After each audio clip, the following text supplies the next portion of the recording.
individual that lives in this country is safer than they've been in years because of what you've done.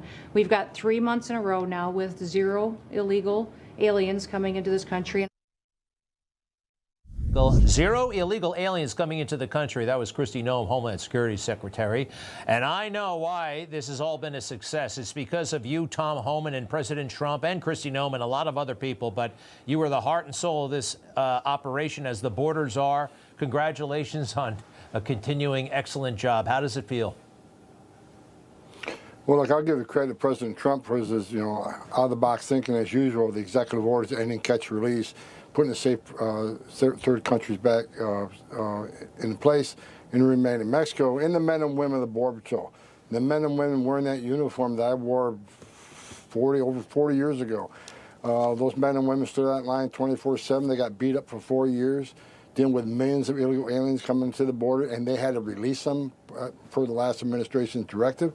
Now they get to do their job. They had that border locked down in 7 weeks. 7 weeks. So God bless the men and women in the United States Border Patrol. It is amazing. It's also kind of amazing to watch the left go nuts because illegal aliens are being deported. There are a lot of people all over the world. I was on vacation last week. They think, why are you deporting American citizens? These are not American citizens. Kilmar Ábrego García, I understand another Obama judge has said he's got to stay here. What is the latest? And by the way, is that in your purview now? Is it a total legal thing? I mean, is the Border Patrol still involved? Well, bottom line is he will be deported. They're just delaying the inevitable. Look, now they're pulling a scheme where he wants to claim asylum. Well, he's past the 1 year eligible to claim asylum, so we'll see what the judge does. If the judge rules on the law, if he rules on federal existing statute, he's going to order him deported. He's been ordered deported by 2 other federal judges. You know, you can claim asylum, but asylum means you're escaping fear and persecution from your home government because of race, religion, political affiliation. Well, we're not sending him to his home country. So where's the asylum claim? Where's he escaping fear and persecution from Uganda or from Costa Rica or any other country? So he's got to show evidence that he'll be persecuted. He simply don't have those. The countries that are being considered for deportation are free countries that guaranteed him that they're not going to lock him up. He'll roam the streets of these countries. So bottom line is, he will be deported. They're putting off the inevitable. If the judge rules on existing federal law.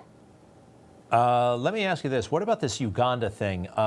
He is from Mexico. I hear the plan is to send him to Uganda, which I'm all for. I don't care. But why Uganda? Well, actually, he's from El Salvador. And there's a withholding case that he can't be removed to El Salvador because he says he's escaping fear and he's escaping gang violence. But the gang that he was escaping from no longer exists. And El Salvador is a very safe country. So there should be no withholding order because the situation has changed over the years. The 2 things he based the withholding order on no longer exist. So he should go home to his home country of El Salvador. They're willing to take him. But, they're fighting that case, too. But, look, I heard his attorney the other day make a statement. You can't send him to Uganda. He don't speak the language. Well, he's here. He don't speak English. I mean, I watched him be in an interview. He can't speak English, but he's here. So it's okay for him not to speak English. But you can't send him to Uganda because you don't speak that language. So, number one, for the main language Uganda is English. So, he's going to be deported. Uganda is one of the places we have third safe country agreements. We have agreements with several countries that if the host country, if his native country doesn't accept him back, him or any other illegal alien, they will find someplace else to go because criminal aliens, illegal criminal aliens, will not walk the streets of this nation. President Trump made a promise to the American people, we'll make this country safe again. It starts with those public safety threats and national security threats are in the country illegally. The country won't take them back. We'll find a country that will. Wow.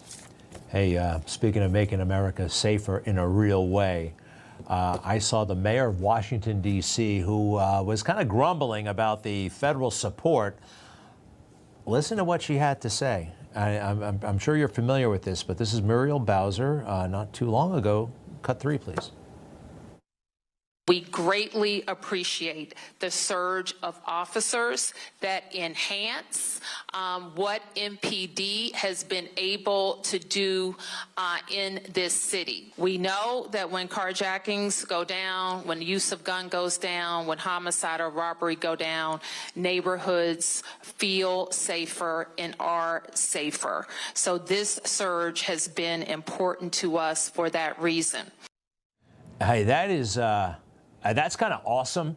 It's awesome that the job is being done, and look at these numbers. And I mean, maybe that's why, but also that a person on the left is saying it out loud, and I think it's terrific. What do you, sir? What do you think of that? Well, look, I appreciate her honesty.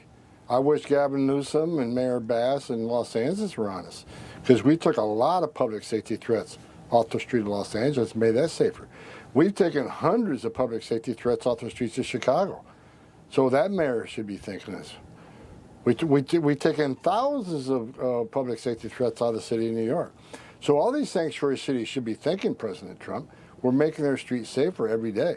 And for those folks that say, well, ICE isn't arresting criminals, I look at the numbers every morning on the way to work. I look at them, and I'm in the back seat, so I'm not driving. But every morning on the way to work, I look at the data over the last 24 hours. And this morning I looked at the data. 70% of everybody ICE arresting is a criminal. The other 30% are national security threats. Many of them don't have criminal histories because they're laying low to wait until they do their dirty deed. A lot of gang members don't have a criminal history.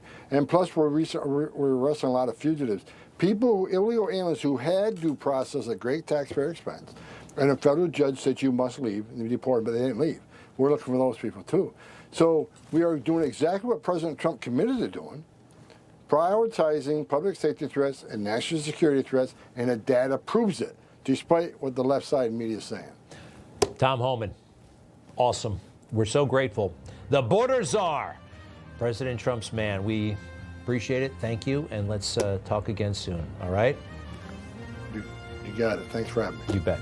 Be right back.